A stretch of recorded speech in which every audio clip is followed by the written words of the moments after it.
All right, let's do a little bit of critical thinking that somebody in the camp wouldn't do. So here we're in Luke chapter 3 and 31. 30, we're going to do 31 and 32. So it says, let me focus there. So it says, which was the son of Melech, which was the son of Manan, which is the son of Mattrehu, which was the son of Nathan, which was the son of David. This is King David. And David which was the son of Yeshai. Now we're going to go, if we're going to flip to, I'm going to do this like on the spot. We're going to go to Matthew 1, okay, and see if this is this prominent lineage that he's talking about. So we're going to go to verse 6. It says, Yeshai begat David. This is King David, the same one we saw right here, okay? David, which is the son of Yeshai. It's the same David, King David, which lets us know that this is not some prominent, you see what I'm saying? This is not some prominent lineage like Captain Tazaryach is saying, because Yeshai wasn't predominant, okay? Now this is where the lineage is split apart. David the king begat Solomon. Well, right here we already read that Nathan, which is the son of David. So either Solomon has two names, which his second name would be his brother's name.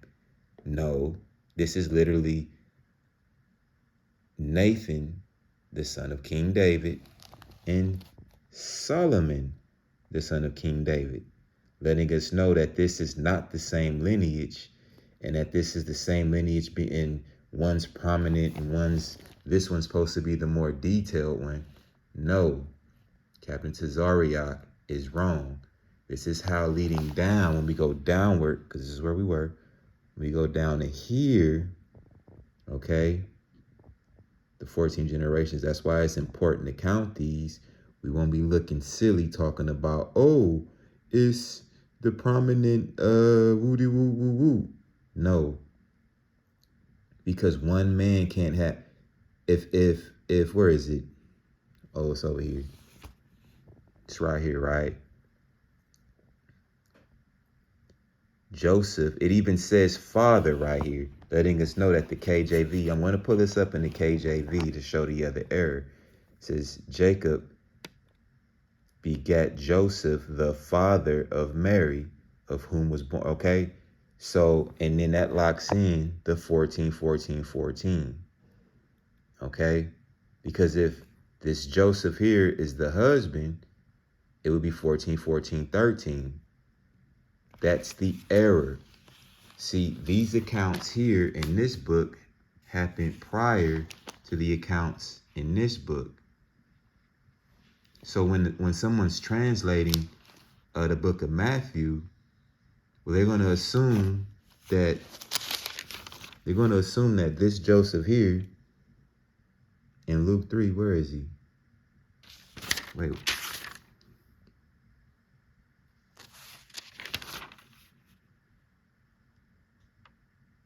Yeah.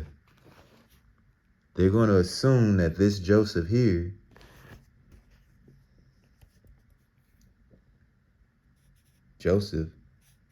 they're going to assume that this Joseph, which is the husband in Luke 3, this is Luke, they're going to assume that this Joseph, Mary's husband, based off of assumption, is the same one that we see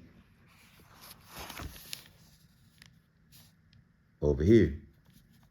It's two different Josephs.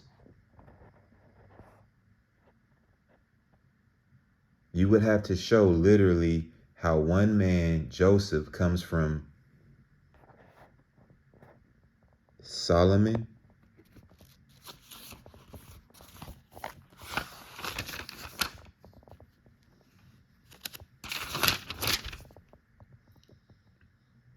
and Nathan. Somebody's got to produce a female. Somebody will have to. And that's what's going on. This is Joseph the husband. I'm being specific because it's two Josephs. I'm deciphering the two.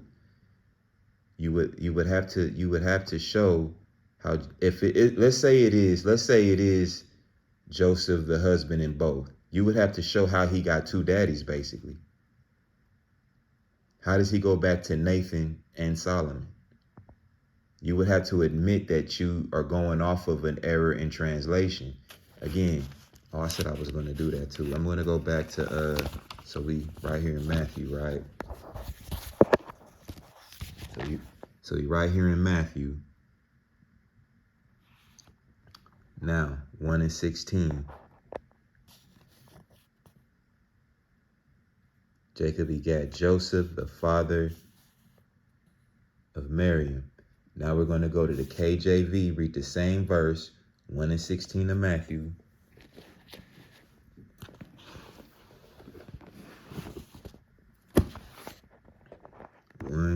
This is Matthew. This is KJV, 1:16. Here it is. And Jacob begat Joseph the husband. This word, translation in the KJV, is an error. This is an error. This is why when Buddy brought up, how come the daddy here is Jacob and the other one is Heli? It's because they're two different men from two different lineages. Heli goes back up to Nathan, and Jacob here, the father of Joseph, goes back up to Solomon. But see, it's just, you got to follow up and be thorough and research and check things. Just watching YouTube and listening to people make up stuff. No disrespect, but Captain Tazaryach made up that prominent lineage nonsense because he didn't know. Yes, it is an Israelite custom to do that. However, it's irrelevant because it's not done here. This is one lineage in Matthew, and then the other one is a different one in Luke. Unless you believe in magic that a man can have two. Judah goes back to Esau and Jacob. It's ridiculous.